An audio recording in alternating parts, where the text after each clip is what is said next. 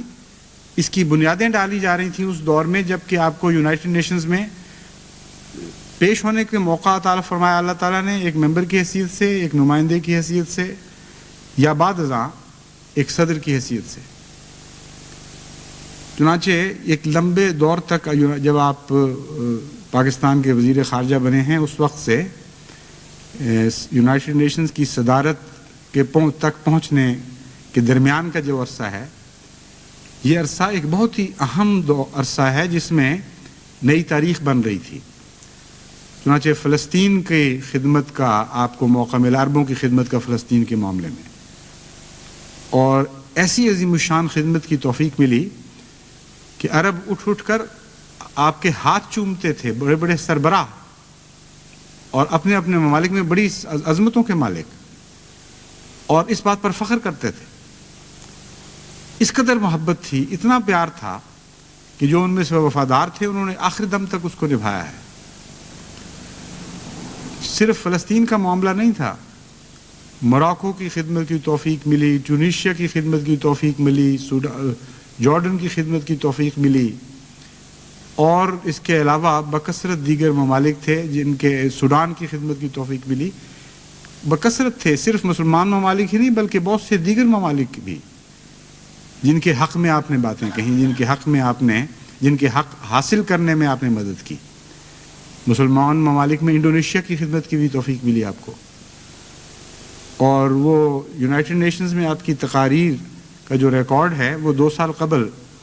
میں نے بڑی محنت سے کوشش کر کے وہ حاصل کر لیا ہے. اللہ تعالیٰ کے فضل سے خدا نے ایک سبیل بنا دی، اور صاحبزادہ مرزا مظفر احمد صاحب کے ذریعے وہ سارا ریکارڈ مجھے مل گیا ہے. کیونکہ خواہش یہ تھی کہ چوہش صاحب کی ان تاریخی خدمات کو وقتاً فوقتاً دنیا کے سامنے پیش کیا جاتا رہے، کیونکہ بعض لوگ تو خیر بھول جاتے ہیں، بعض لوگ نئی الٹی باتیں ایجاد کر لیا کرتے ہیں. یعنی جہاں مسلمان ممالک کی خدمت کی ہے وہاں یہ الزام لگانے والے بھی بدقسمت ہیں کہ مسلمان ممالک کے مفاد کے خلاف کوشش کی، نعوذ باللہ من ذالک. تو میں نے تو اس نیت سے اس کو اکٹھا کیا تھا، لیکن اب جب اس کو وقتاً فوقتاً دنیا کے سامنے پیش کرنے کا موقع ملے گا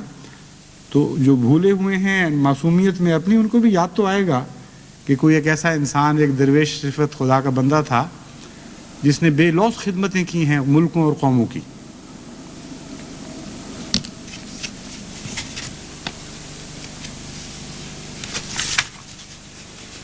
بہرحال یہ تو بہت ہی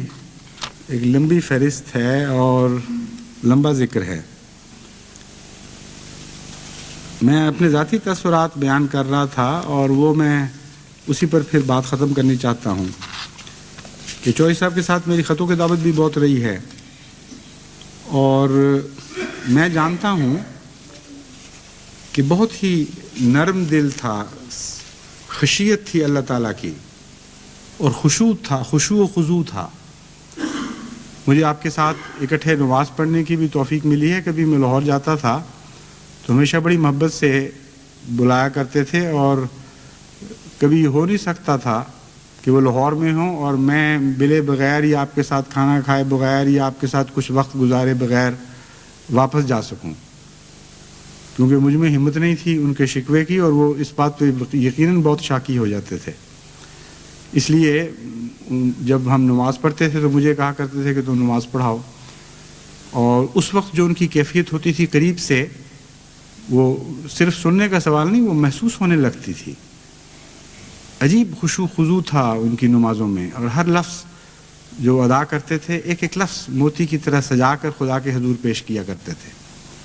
وہ التحیات للہ کا مفہوم سمجھ رہے ہیں، جانتے ہیں کہ عبادت تبھی قبول ہوگی اگر تحفہ کے طور پر پیش کریں گے، ورنہ بےمانی ہو جائے گی. پھر وہ پرائیویٹ مجلسوں میں جو گفتگو ہوا کرتی ہے، مختلف پہلوؤں سے ان کی طبیعت میں جھانکنے کا موقع ملا. پھر خطوں کی دعوت کے ذریعے جیسا کہ میں نے بیان کیا ہے، ان کے خطوط ایسے ہیں جو میں بڑے سنبھال کے میں رکھے ہوئے ہیں، لیکن چونکہ وہ ان کا مزاج نہیں تھا کہ لوگوں کو ان کی بعض اندرونی کیفیات کا پتہ چلے، صرف چند دوستوں کے ساتھ چند آدمیوں سے وہ بے تکلف ہو جاتے تھے خطوں کے وقت، اور ہر خط میں ان کی انکساری کا پہلو اتنا حیرت انگیز ہے کہ جو خط پڑھنے والے کو شرمندہ کر دیا کرتا تھا، بے حد عجز اور انکساری۔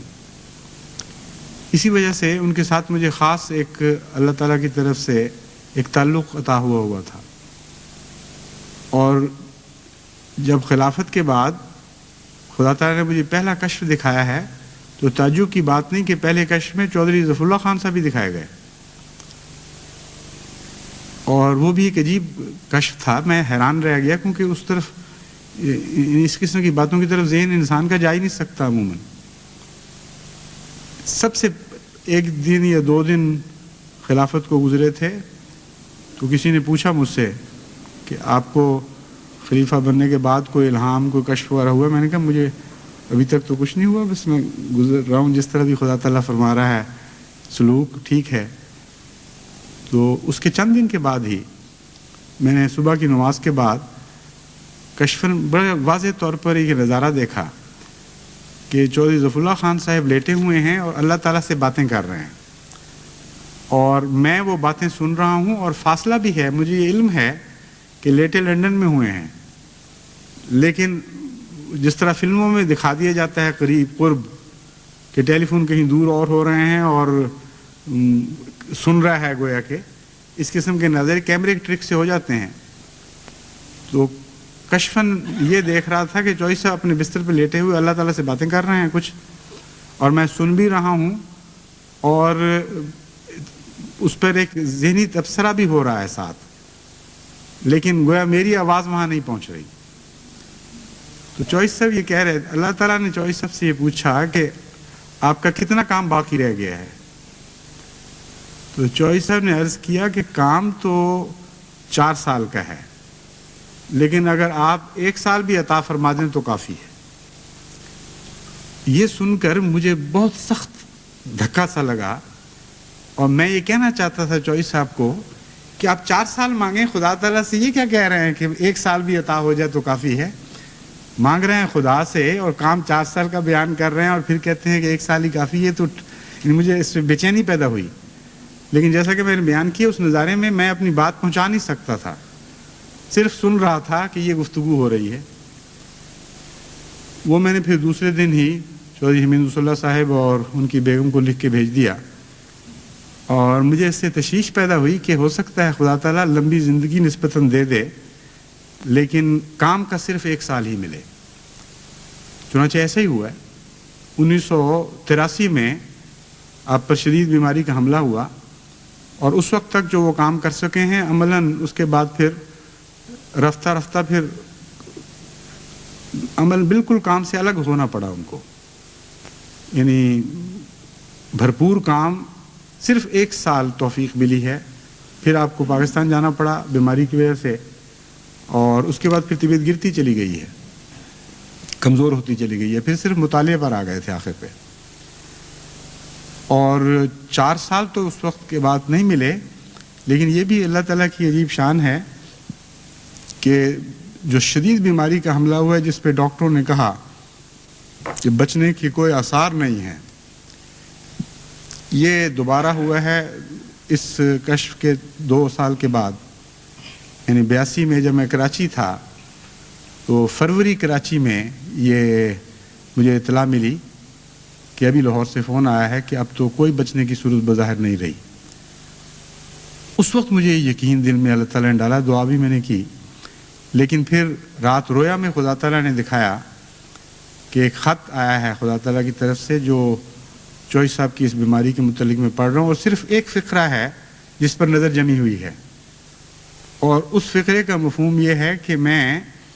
زندہ بھی کرتا ہوں اور بوجھ بھی اتار دیتا ہوں، مہیا بھی کر دیتا ہوں۔ یعنی یہی کا مضمون تھا دونوں معنوں میں، دوسری ہے کے ساتھ بھی، کہ میں مہیا بھی کرتا ہوں اور زندہ بھی کرتا ہوں۔ تو مجھے ایک خیال آیا کہ چوہدری صاحب کو ایک فکر دامنگیر ہے، خدا تعالیٰ نے ساتھ اس کی بھی خوشخبری دے دی ہے، اور وہ فکر یہ تھی کہ انہوں نے 2 لاکھ جو چندہ لکھوایا تھا 7 سالہ جوبلی کے لیے، اس میں سے 2 لاکھ پاؤنڈ ابھی ان پر قرض تھا، واجب الادا تھا، اور ان کا جو سرمایہ تھا وہ ایک ظالم نے قبضے میں لے لیا، اور بظاہر یہ نظر آتا تھا کہ اب اس کے سے نکلنے کی کوئی صورت نہیں ہوگی۔ اس کا یہ کہنا تھا کہ نقصان ہو چکا ہے، میں ادا نہیں کر سکتا۔ بعض لوگوں کو بظنی تھی کہ بہانہ بنایا گیا ہے، چوہدری صاحب کی سادگی سے فائدہ اٹھایا گیا ہے، اور کافی بڑی رقم اس کے پاس ضائع ہونے کا خطرہ تھا، اور چوہدری صاحب توقع رکھ رہے تھے کہ وہاں سے پیسہ ملے تو میں یہ چندہ ادا کروں۔ چنانچہ جب میری آخری ملاقات ہوئی ہے اس وقت بھی اس کا بہت طبیعت پہ بوجھ تھا۔ جب میں کراچی جانے لگا ہوں اس وقت بھی طبیعت پہ بوجھ، پھر بھی مجھ سے ذکر کیا علیحدگی میں کہ اس کے لیے دعا کریں کہ میری طبیعت پہ بہت ہی بڑا بوجھ ہے۔ تو اس رویا میں اللہ تعالیٰ نے جو مضمون بتایا اس سے مجھے یہ بھی یقین ہو گیا کہ انشاءاللہ ایک تو یہ کہ اس صورت میں تو اللہ تعالیٰ ان کو نہیں مارے گا، اور جب تک وہ بوجھ نہیں اترتا اس وقت تک خدا تعالیٰ ضرور زندہ رکھے گا۔ چنانچہ خدا تعالیٰ نے غیر معمولی زندگی عطا فرمائی۔ پھر کئی خطرات پیدا ہوئے، کئی بحران آئے، اور ڈاکٹروں کی نظر میں تو وہ ہر دفعہ یہی کہہ دیتے رہے کہ بس اب بچنے کی امید نہیں، مگر اللہ تعالیٰ اپنے فضل سے بچاتا رہا۔ پھر میرا یہاں آنا ہوا، اور یہاں اللہ تعالیٰ نے توفیق عطا فرمائی کہ وہ پھنسی ہوئی رقم جس کے متعلق سب اس کو رائٹ آف کر چکے تھے، کہتے تھے اس کے نکلنے کی کوئی امید نہیں، اس سلسلے میں کچھ کوشش کی، توفیق عطا ہوئی، اور ہمارے ماموزاد بھائی ہیں رفیع الدین ایڈوکیٹ، ان کو بھی خدا تعالیٰ نے کراچی سے یہاں بھجوا دیا، اور بڑے قابل وکیل ہیں اور ان باتوں میں بڑے ماہر، گفت و شنید کا فن بھی جانتے ہیں۔ چنانچہ ان کی کمپنی کے ذریعے جب وہ گفت و شنید ہوئی تو قانونی طور پر انہوں نے اس طرح ان کو قابو کر لیا کہ 2 لاکھ سے کچھ زائد رقم ان سے مل گئی، اور یہی وہ 2 لاکھ تھا جو ان کو پریشان کیے ہوئے تھا۔ چنانچہ چند مہینے پہلے کی بات ہے کہ انہوں نے مجھے بتایا کہ الحمدللہ نہ صرف یہ رقم کہ ہمیں مل جائے گی کی بات نہیں، وہ عمارت جو 2 لاکھ سے زائد کی ہے وہ ہمارے قبضے میں آ گئی ہے اب خدا کے فضل سے۔ تو وہ ایک چونکہ اس خوشخبری میں یہ دونوں باتیں اکٹھی بیان ہوئی تھیں، تو پہلا دھڑکا تو مجھے اس بات کا تھوڑا سا خفیف سا ہوا کہ یہ کام تو ہو گیا ہے اب، لیکن بہرحال خدا پھر بھی زندگی دیتا رہا، اور جب تک 4تھے سال میں داخل نہیں ہوئے اس وقت تک خدا نے نہیں بلایا۔ 4 سال مکمل تو نہیں ہوئے، لیکن 4 سال میں داخل ہو کر تیسرے مہینے میں تھے جب کہ اللہ تعالیٰ نے پھر ان کو واپس بلا لیا۔ تو آپ کی زندگی اپنے اندر کئی قسم کے نشان رکھتی تھی۔ اللہ تعالیٰ کی محبت کے کچھ سلوک تھے جو براہ راست ان پر ہمیشہ نازل ہوتے رہے۔ کچھ خدا نے دوسروں کو بھی دکھایا، مجھے بھی دکھایا کہ میں اس شخص سے پیار کرتا ہوں۔ اس لیے جب میں یقین کہتا ہوں تو کچھ یہ پہلو بھی ہے یقین کا کہ ہوا عالم و بمن اتقا، خدا تو بہرحال تقوی کو جانتا ہے۔ وہ جب یہ سلوک فرماتا ہے کہ غیروں کو بھی اس کے تقوی کے نشان دکھانے لگے اور اپنی محبت اور پیار کے نشان دکھانے لگے، تو پھر یہ امید کہ وہ اور یہ حسن ظن کہ اللہ تعالیٰ اس سے محبت اور پیار کا سلوک کرے گا، ایک اور منزل میں داخل ہو جاتے ہیں۔ تو ہمیں دعا کرنی چاہیے کہ چوہدری ظفر اللہ خان صاحب کے اوپر اللہ تعالیٰ بے شمار رحمتیں نازل فرمائے، ان کی اولاد پر، ان کی نسلوں پر، ان کے عزیزوں پر، ان سب پر جو آپ کو پیارے تھے، اس رنگ میں بھی رحمتیں نازل فرمائے کہ ان کی خوبیاں اختیار کرنے کی توفیق بخشے۔ اور جماعت احمدیہ کو اس وصال پر صدمہ تو ہے، بڑا گہرا صدمہ ہے، لیکن اس صدمے کے نتیجے میں مہمیز کا سا اثر ہونا چاہیے، مایوسی کا اثر نہیں ہونا چاہیے۔ خدا تعالیٰ کی رحمتیں بے شمار ہیں، وسیع ہیں، اس کی عطا کے دروازے کوئی بند نہیں کر سکتا، اور جن راہوں میں وہ کھلتے ہیں وہ لامتناہی راہیں ہیں۔ اس لیے آپ کو اگر خدا ظفر اللہ خان نہیں بنا سکتا تو اپنی اولاد کو بنانے کی کوشش کریں، اور اولاد اور اولاد کو یہ بتاتے چلے جائیں کہ حضرت مسیح موعود علیہ الصلوۃ والسلام سے وعدہ ہے اللہ تعالیٰ کا کہ 1 نہیں 2 نہیں